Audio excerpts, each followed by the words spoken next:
Welcome, everyone. Today, we are going to be talking about some pretty exciting stuff. I'm actually really excited. Susie and I had an idea. Actually, it was Susie's idea. I can't take credit for this. About, was it a month or so ago? 2 months ago, when we found out that we had been shortlisted in two different categories at the Learning Technologies event, their 2025 awards. Susie said, let's do a webinar and talk about our projects and how accessibility played a role in that. Now, for those of you who don't know, Susie and I got to work on something over the last 2 years. It was Yeah, longer than that. It right. felt like it took a really long time. We had the opportunity to work together on Design for All Learners. And I know that some of the folks that are joining us right now in Zoom were in the book club and have the book. And actually, David Lindenberg is in here, was in the book. Design for All Learners create accessible and inclusive learning experiences. And so Susie and I have had the opportunity to work together for a while now and putting that book together. I had followed Susie's work for years, as many of you probably have as well, because Susie also has a book that's now in its second edition where she has translated the web content accessibility guidelines for all of us in the e-learning world, which is a huge resource for folks in our field. And so I wanted to just take a moment for those of you who don't know us to introduce ourselves. So you know that we both care about accessibility, you know that we both worked on a book together, but let's talk about what we do in our day-to-day work. Susie, tell us a little bit about yourself. Yeah. So my background being in L&D for years and years, I worked for a long time in the public sector, in local government, and then in the university sector, and did various things in L&D, but ended up being an instructional designer. And it was when I was in the university sector that the law changed. We were still in the EU at the time, and the law changed. The law that we had was called the Public Sector Bodies Accessibility Regulations.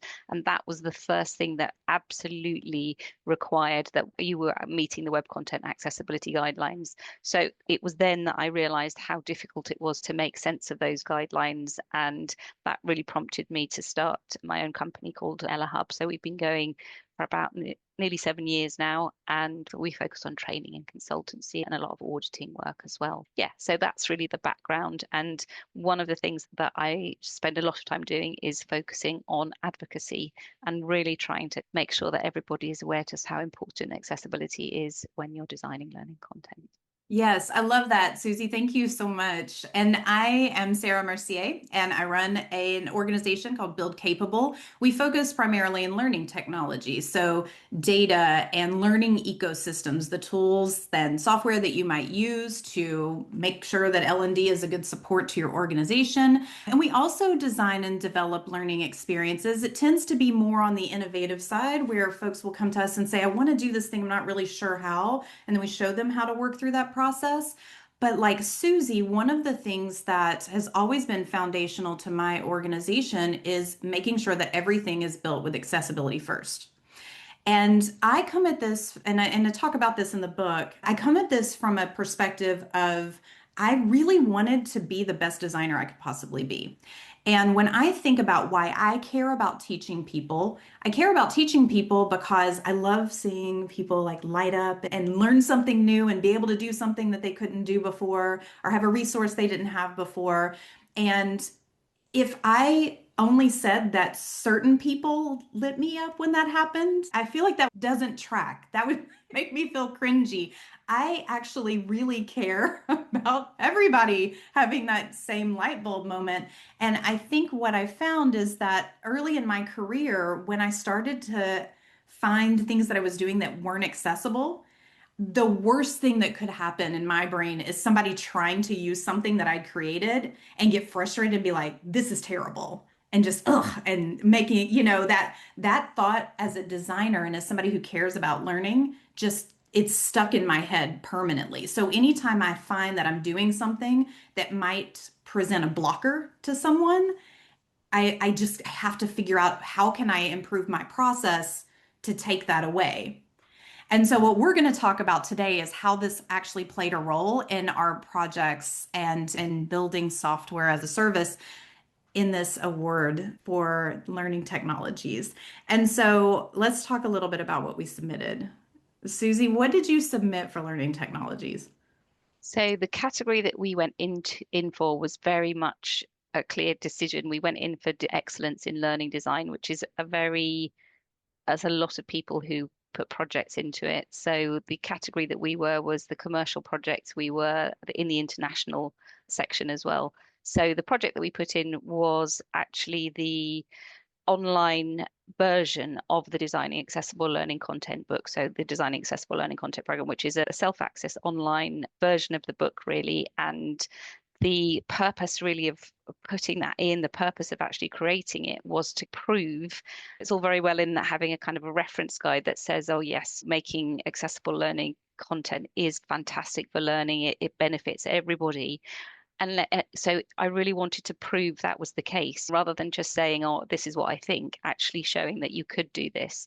So I think entering it for that particular category was part of a strategy that we've had the whole year of actually going in for quite major awards and making sure that we're proving that accessibility is a key part of excellence. It's that the strategy we call it moving away from advocacy to architecture, to really trying to in a way disrupt the industry by saying this isn't a nice to have, this isn't an add-on, as you were saying, Sarah. It's that from the get-go, if you want to create excellent learning, how can you say it's excellent if you're excluding anybody? So that it was us really trying to prove, practice what we were preaching, really.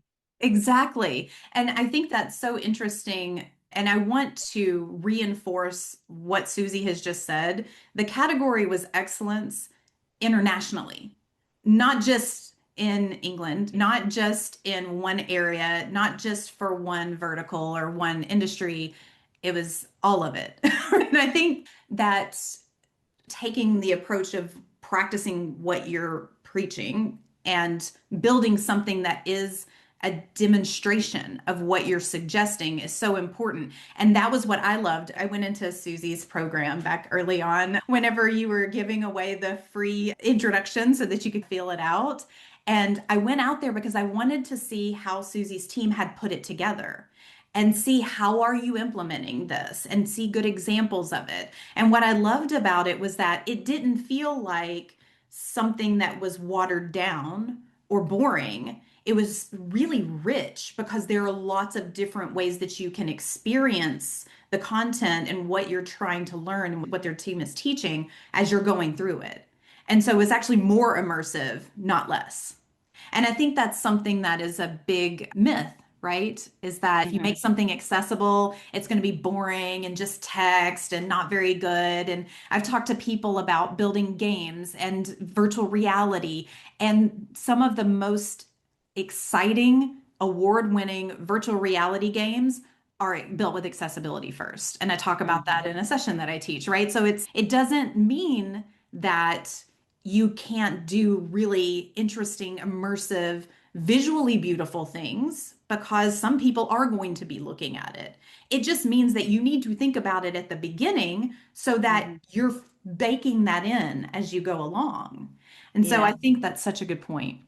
So I think for me, what that brings out for me is that innovation piece, really. I think that is accessibility. We tend to think of it in our industry, accessibility leading to limitation. Right. Actually, if you turn that on its head, what you did, what your award showed, was that actually accessibility leads to innovation. So those two pillars of excellence and innovation for me are just what we're trying to link accessibility with. So explain a little bit more about what your platform and how Yes. it was innovative.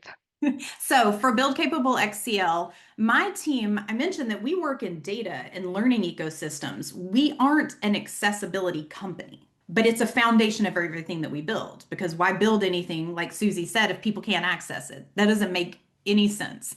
And also, from a business perspective, probably is going to make you make less money because you've alienated part of your target audience. I digress. One of the things that I did with my team when we set out to build XCL, which is a tool that allows you to deliver and track any kind of content to an unlimited number of people and track everything that's going on without having to have an LMS.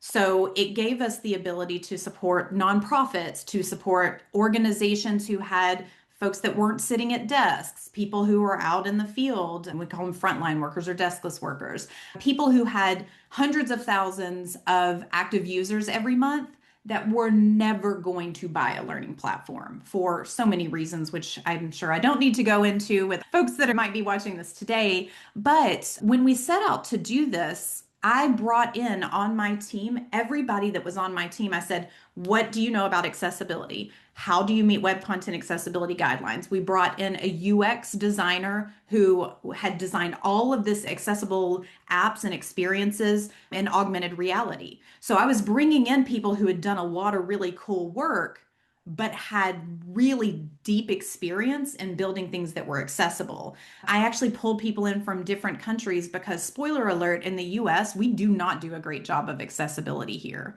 But folks in Canada, folks in Europe, because the laws are different, have frankly gotten a head start ahead of a lot of us here in the US. And so I brought in folks that were very skilled. And then my team, it's just, I expect it from my team. And so we all just, it's part of what we do. And I think when we built it, it was really interesting because it was actually quite easy to build it to be accessible because we all had that skill set and we all were thinking about it as we built it. And we would question, okay, if we design the workflow this way, will everybody be able to do it, right? Who wouldn't be able to do it? What do we do for the folks that wouldn't be able to do it? And what we found from an innovation perspective is that if you think about it as you're designing it, you can actually design it in a way where it doesn't exclude people. Hmm. And it makes it much easier. And what I also found out of that is it made this tool so fast and so simple to use because we removed all these barriers that you find in a lot of tools today that don't think about access. Because accessibility is not just thinking about disability, it's thinking about can somebody do it?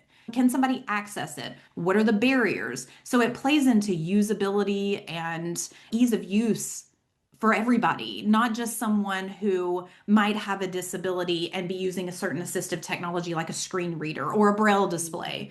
But the benefit is that you also aren't excluding those people, right? Thinking about those use cases and those individuals means that you create a better tool, a better e-learning experience because you've thought about it as you go. And so when we submitted the award, ours was for Most Innovative New Learning Technology of the Year. And I encourage you to go look at the other folks that were in our category.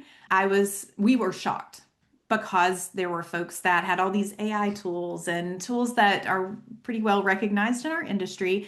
And for our team, we felt seen. We felt that someone actually got it. And it helped that the judges were practitioners, folks who were implementing learning management systems, folks who were doing this work every day, and they understood the gravity of something that we had built to be accessible. We're the only learning technology that I'm aware of that passes WCAG 2.1 AA with no exceptions. I don't know of any other tool that does, and I do this work all the time. So I think it was really interesting to be able to go through this process and see the outcome of what we had built when we built it to be accessible and to go through that review with natural user testers and then come back and say, oh, this was actually really easy, you know, was very validating and exciting because it was able to meet a need. But I think we should talk a little bit about how accessibility plays a role in the process because I know Susie and I both talk a lot about how designing early is so important. So tell us a little bit about how this plays a role in your process as you're going through e-learning. Because these folks that might be on the call today that might be thinking, how do I change what I'm doing? Or am I on the right track? Yeah. So it's interesting because the amazing thing listening to you speaking is the fact that you've built this tool and it's accessible from the get-go. I think what we had a lot of discussions about what tool are we going to use to build our training, and we were considering trying to build something, but what we decided in the end was what we wanted to do was actually use a tool that a lot of people are using now. A lot of people, so we deliberately made the decision to use Rise. And that when we were entering for the award, we'd been told before, that that's such a commonly used platform that you don't even bother entering if you're using that. But there was a reason for us to do that. And that was to show that even when you're working within the constraints of an authoring tool, and like everybody does, and everybody works within the constraints of an organization that has different requirements, different pressures, that it is possible to use a tool. And for me, that the key kind of that obviously my imposter syndrome came out and I was like, oh my goodness, like you were saying that you looked at that early design and we released that taster early to get feedback from users with disabilities and what I say and users with disabilities people within our industry do have disabilities. We don't, it's not there's a group of people with disabilities and a group of L&D people. These are the same people. So it was terrifying, but we got a lot of really valuable feedback. And what that showed was, again, kind of, I suppose, the innovation, not like a technical innovation, but a change in mindset. If you're willing to go out and get criticized and get, or not criticized, but get feedback, Yeah. what you can do is something that really is transformative. It really is.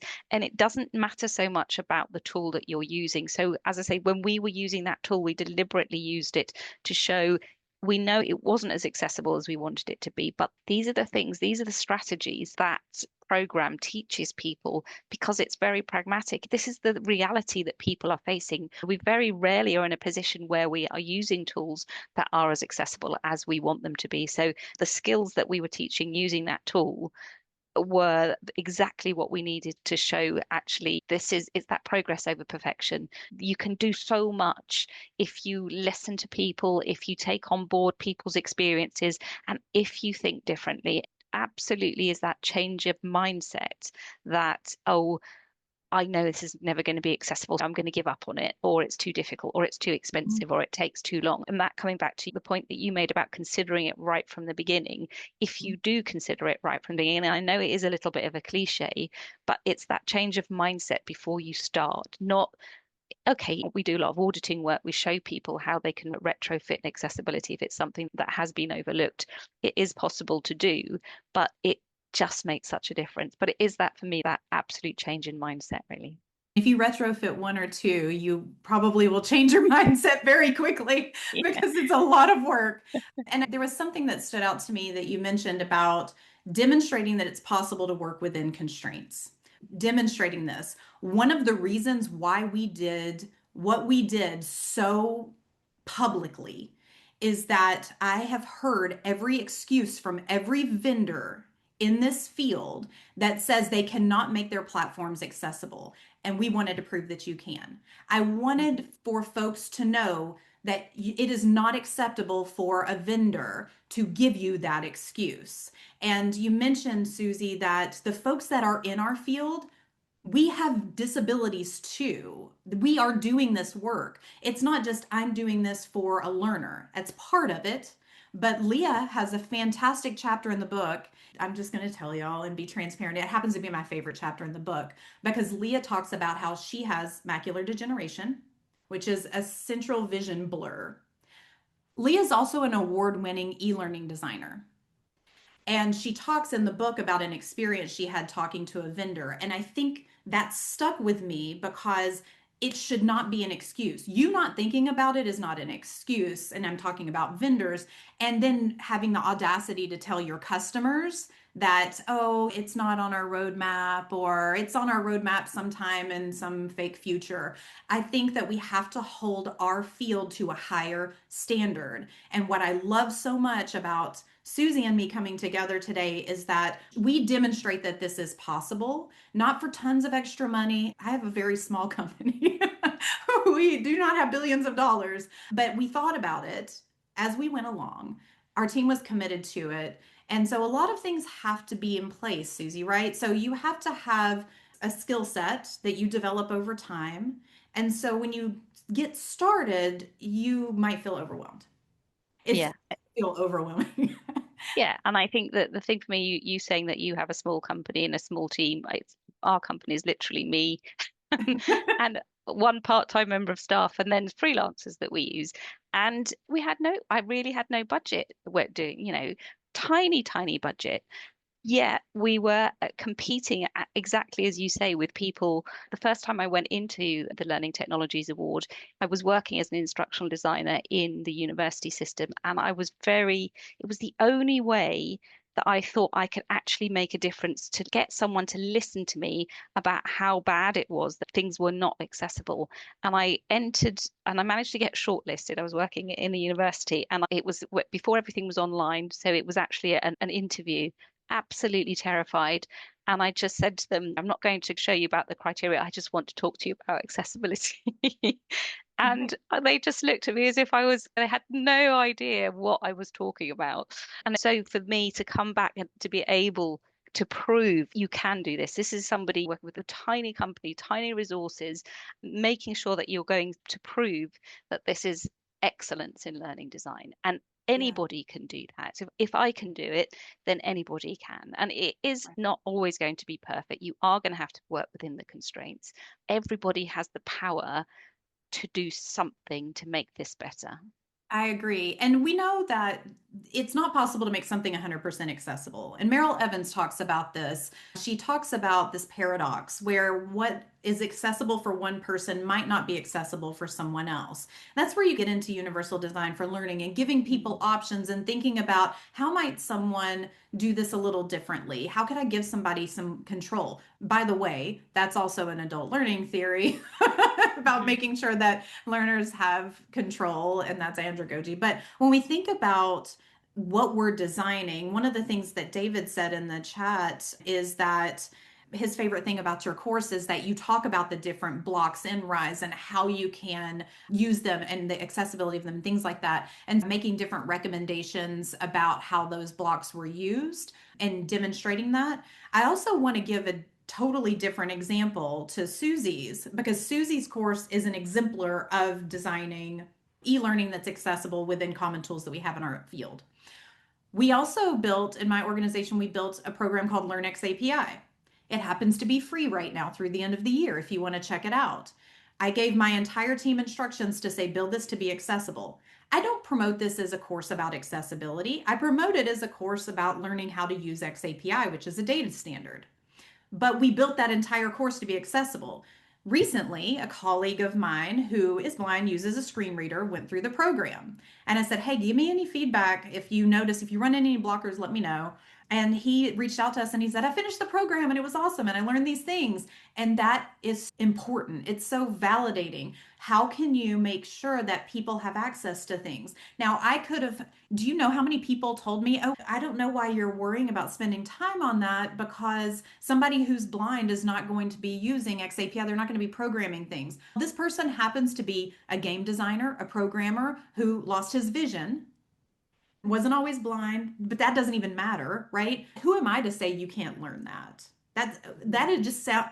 Why is that our default logic? And I say our, it might not be yours, and certainly not mine or Susie's. Thinking about how can we flip this around and think about accessibility, that it's not something where I'm making an accommodation for you. And I want to just quickly mention something from Haven Girma. I follow her. She is a lawyer and she talks about her experience going to Harvard Law. She's also blind and deaf.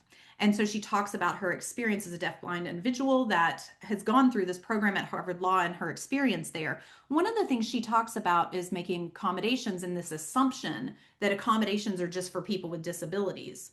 But if you go to an event and you have seats to sit in, that's an accommodation for a person that doesn't use a wheelchair because a wheelchair user already has the seat. If you have the lights turned on, that's an accommodation for people who need to see. Because if you're blind, you don't need the lights turned on. And you would save a ton of money, Haven says, if you would turn the lights off. And so I think it's that flip thinking of like, why do we think about what's our default thinking? And could we flip that around? And how might we be more innovative?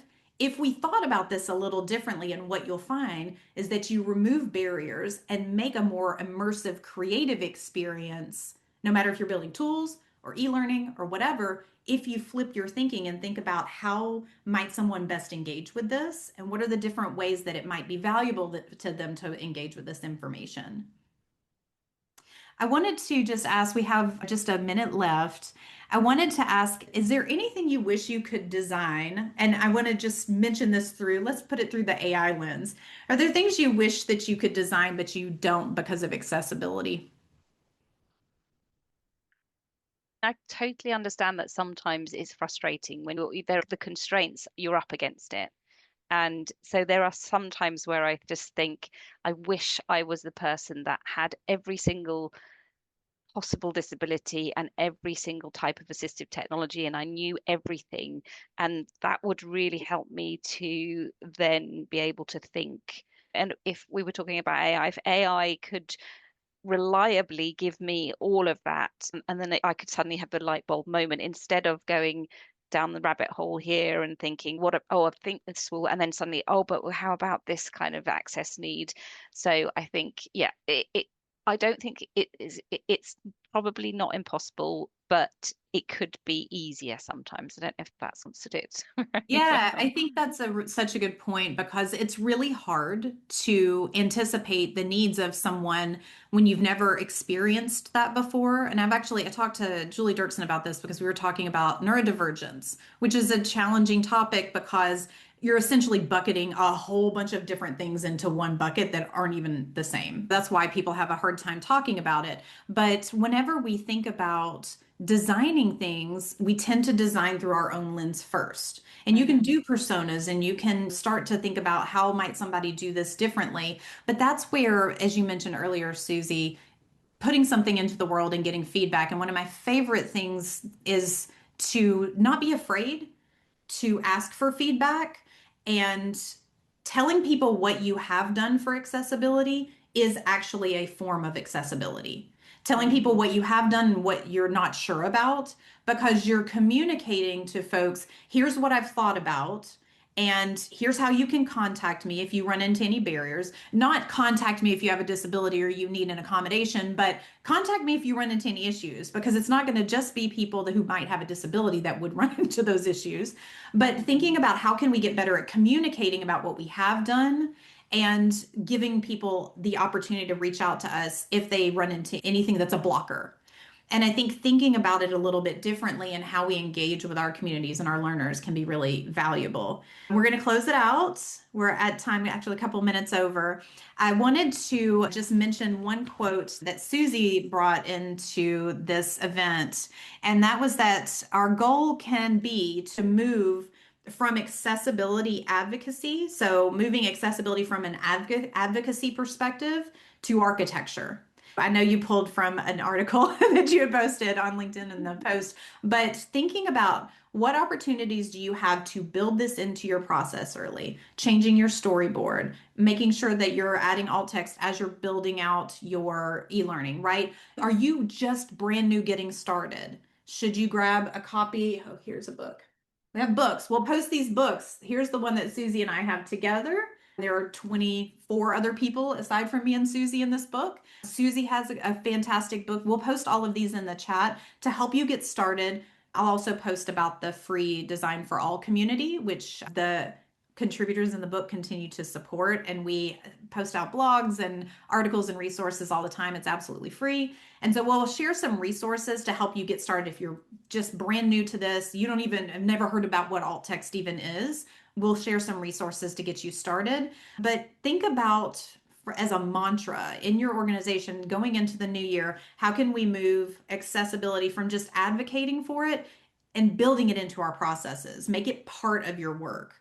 If I asked my team now to build something that wasn't accessible, I think they'd have a really hard time doing it because it's so built into our processes that I would have to blow everything up in order to make it not accessible. So I think it's just thinking about how you can move this into your processes. Anything else you could add, Susie, as we close out? Yeah, I think it's coming back to the everybody having the agency. No, it doesn't matter whether you are a practitioner, doesn't matter if you're an instructional designer or a developer, or if you've got anything to do with learning, you have the ability to move the dial, to make people think differently. So it can be incredibly frustrating sometimes, especially when you're feeling that you are a disruptor and you're trying to change the way that people think about things. But yeah, it is Merrill's progress over perfection. Just every step you take really does have a huge impact. Absolutely. Thank you all so much for joining us. Feel free to drop questions in the chat on LinkedIn or in the comments. I'll be posting this up to YouTube once I have had a chance to edit it and add the transcript and accurate captions, so that way you have access to that later.